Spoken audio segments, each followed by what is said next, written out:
আসসালামু আলাইকুম। বনিদি পণ্য থেকে আমি শাহিন আছি আপনাদের সাথে। আমার সামনে সারি, সারি গাছগুলো দেখতে পাচ্ছেন।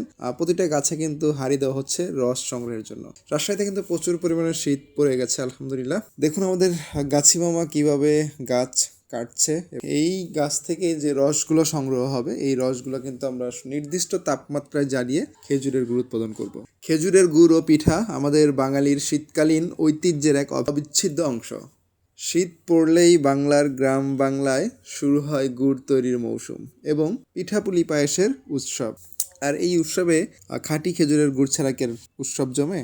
তো আমরা বনিদি পণ্য টিম একদম নিরলসভাবে মাঠ পর্যায়ে থেকে কৃষকদের সাথে থেকে এই খাঁটি রস সংগ্রহ করে খাঁটি গুড় উৎপাদন করছি এবং পৌঁছে দিচ্ছি আপনাদের দোরগোড়ায়। তো অবশ্যই যারা এই নিরাপদ কেমিক্যাল মুক্ত খাঁটি খেজুরের গুড় অর্ডার করতে চাচ্ছেন, ঝটপট আমাদের স্ক্রিনে দেওয়া নাম্বারে ফোন করুন অথবা সরাসরি ভিজিট করুন আমাদের ওয়েবসাইট। দেখুন আমাদের গাছি মামা কিভাবে গাছ কাটছে এবং কিভাবে হারিয়ে দিচ্ছে একটু দেখানোর চেষ্টা করি। প্রচুর কষ্টসাধ্য কাজ, এই কাজগুলো কিন্তু প্রচুর কষ্টের। মাঠ পর্যায়ে যারা থাকে বা আমাদের কৃষক যারা যারা পিছন থেকে কাজ করে তাদের পরিশ্রমটা কিন্তু সবসময় আসলে ওভাবে আপনাদেরকে দেখানোও সম্ভব হয় না, বলাও সম্ভব হয় না। পিছনে যারা কাজ করে এই কারিগরগুলো কিন্তু প্রচুর পরিশ্রমী, তাদের অক্লান্ত পরিশ্রমেই কিন্তু এই সুমিষ্ট গুড়গুলো আপনাদের হাতে পৌঁছে দিতে পারি। তো অবশ্যই তাদের জন্য আপনাদের কাছে দোয়া চাই খাস করে, তাদের আল্লাহ পাক তাদের শরীর সুস্থ রাখুক এবং পুরো মৌসুম জুড়ে আমাদেরকে খাঁটি খেজুর গুড় প্রোভাইড করুক, সেই আশা ব্যক্ত করে আজকের মতো বিদায় নিচ্ছি। কথা হবে পরবর্তীতে আবারও। সে পর্যন্ত